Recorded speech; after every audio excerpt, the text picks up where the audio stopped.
कथा अवध की है और बहुत पुरानी है। अवध में सरयू नदी के किनारे एक अति सुंदर नगर था। अयोध्या सही अर्थों में दर्शनीय, देखने लायक, भव्यता जैसे उसका दूसरा नाम है। अयोध्या में केवल राजा महल भव्य नहीं था, उसकी एक एक इमारत आलीशान थी।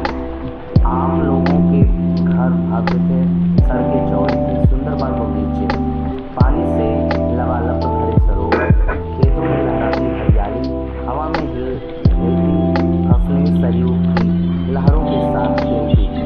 अयोध्या हर तरह से संपन्न नगरी थी। संपन्नता कोने अंतरे एक बिखरी हुई, सभी सुखी, सब समृद्ध। दुख और विपन्नता को अयोध्या का पता नहीं मालूम था। यह उन्हें नगर की सीमा में प्रवेश की अनुमति नहीं थी। पूरा नगर विलक्षण था, अद्भुत और मनोरम। उसे ऐसा होना ही था। वह कौशल राज्य की राजधानी था। राजा दशरथ वहीं रहते थे। उनके राज्य में दुख का भला क्या काम। राजा दशरथ कुशल योद्धा और न्यायप्रिय शासक थे। महाराज अज के पुत्र, महाराज रघु के वंशज, रघुकुल के उत्तराधिकारी। रघुकुल की रीति नीति का प्रभाव हर जगह दिखाई देता था। सुख समृद्धि से लेकर बात व्यवहार तक लोग मर्यादाओं का पालन करते थे, सदाचारी थे। पवित्रता और शांति हर जगह थी। नगर में भी, लोगों के मन में भी राजा दशरथ यशस्वी थे। उन्हें किसी चीज़ की कमी नहीं थी। राज सुख था कभी होने का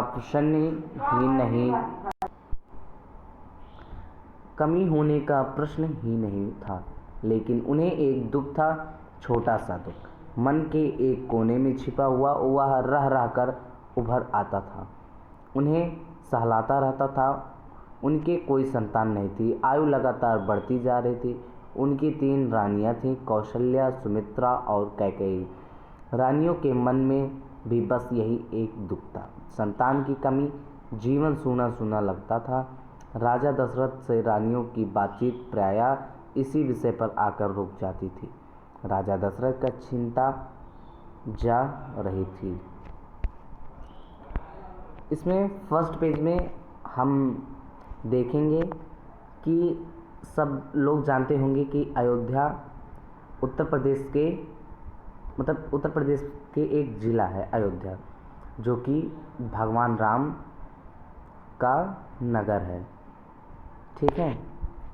और उनकी माँ कौशल्या थी और कैकेयी और सुमित्रा, इनको भी वो अपनी माँ मानते थे। This is the picture. अब हम लोग आगे देखते हैं।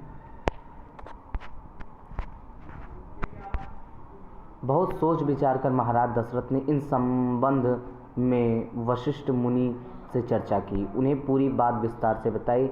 रघुकुल के अगले उत्तराधिकारी के बारे में अपनी चिंता बताई। मुनि वशिष्ठ थे, वो बहुत ही प्रसिद्ध और ज्ञानी उस समय के ऋषि माने जाते थे। राजा दशरथ की चिंता समझते थे।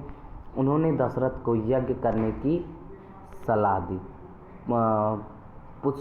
पुत्रेष्ठ यानी कि पुत्र की प्राप्ति के लिए। महर्षि ने कहा, आप पुत्रेष्ठ यज्ञ करें महाराज, आपकी इच्छा अवश्य पूरी होगी। यह यज्ञ महान तपस्वी ऋषि श्रंग की देखरेख में हुआ। पूरा नगर उसकी तैयारी में लगा हुआ था। यज्ञशाला सरयू नदी के किनारे बनाई गई। यज्ञ में अनेक राजाओं को निमंत्रण दिया गया। तमाम ऋषि मुनि पधारे। शंख ध्वनि और मंत्रोच्चार के बीच एक एक कर सबने आहुति डाली। अंतिम आहुति राजा दशरथ की थी। यज्ञ पूरा हुआ। अग्नि के देवता ने महाराजा दशरथ को आशीर्वाद दिया। कुछ समय बाद दशरथ की इच्छा पूरी हुई। तीनों रानियां पुत्रवती हुई।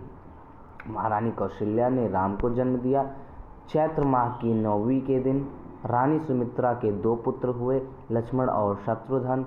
रानी कैकेयी के पुत्र का नाम भरत रखा गया। राजमहल में खुशी छा गई। नगर में बधाई बजने बधाइयाँ बजने लगीं, मंगल गीत गाए गए।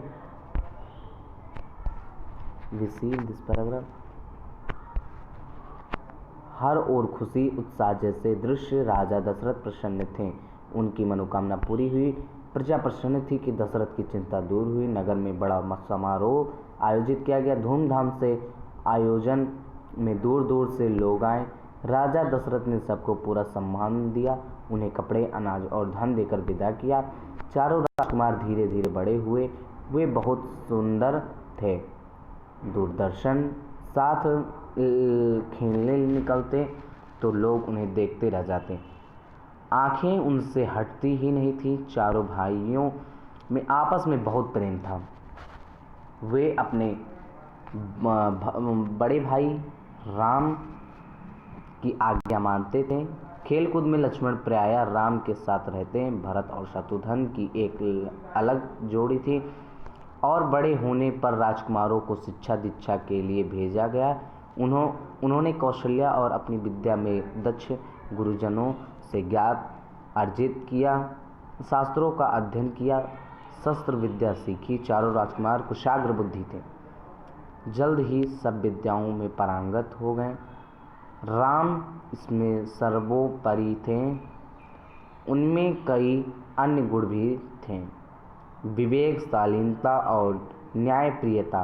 राजा दशरथ को राम सबसे अधिक प्रिय थे, ज्येष्ठ पुत्र होने के कारण और इन मानवीय गुणों के कारण भी।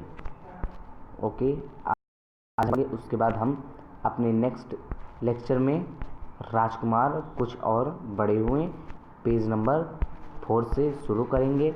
अगर आपको भी इस चैप्टर के आगे जानना होगा या और आप पढ़ना चाहते हैं तो आप हमें कमेंट बॉक्स में ज़रूर बताइएगा। Thank you.